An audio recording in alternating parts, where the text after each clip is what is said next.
നമസ്കാരം. ഗാസയിലെ അവസ്ഥ അതിഭയാനകമായി തുടരുകയാണ്. 2025 ഓഗസ്റ്റ് വരെയുള്ള കണക്ക് പരിശോധിച്ചാൽ 61,000-ലധികം പേർ കൊല്ലപ്പെടുകയും 1,56,000-ലധികം പേർക്ക് പരിക്കുപറ്റുകയും ചെയ്തിട്ടുണ്ട്. ഗസയെ പൂർണ്ണമായി കീഴടക്കാനുള്ള ശ്രമങ്ങൾ ഇസ്രായേൽ തുടങ്ങിക്കഴിഞ്ഞു. അതിനായുള്ള സൈനിക നടപടിക്ക് മുന്നോടിയായി സൈന്യത്തിലെ അംഗബലം കൂട്ടാൻ ഒരുങ്ങുകയാണ് ഇസ്രായേൽ. 50,000 റിസർവ് സൈനികരെ സൈന്യത്തിലേക്ക് എത്തിക്കുമെന്നാണ് റിപ്പോർട്ട്. സൈനിക നേതൃത്വത്തെ ഉദ്ധരിച്ച് മാധ്യമങ്ങളാണ് ഇക്കാര്യം റിപ്പോർട്ട് ചെയ്തത്. ഹമാസ് ഇപ്പോഴും സജീവമായി നിലനിൽക്കുന്ന മേഖലകളിലായിരിക്കും സൈനിക നടപടി. ജനസാന്ദ്രത കൂടിയതാണ് ഈ മേഖലകളിൽ എന്നതിനാൽ വെല്ലുവിളി നിറഞ്ഞതാകും ഇത്. അതേസമയം ഗാസ കീഴടക്കാനുള്ള മുന്നൊരുക്കം നിലവിൽ ഗ്രൗണ്ടിലുള്ള ഇസ്രായേൽ സേന തുടങ്ങിക്കഴിഞ്ഞതായും മാധ്യമങ്ങൾ റിപ്പോർട്ട് ചെയ്യുന്നുണ്ട്.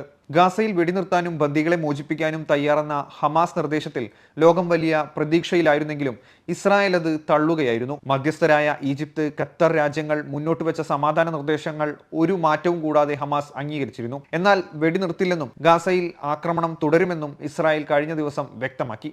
ഇപ്പോൾ യുദ്ധം നിർത്തില്ലെന്ന നിലപാടിലാണ് ഇസ്രായേൽ പ്രധാനമന്ത്രി ബെഞ്ചമിൻ നെതന്യാഹു.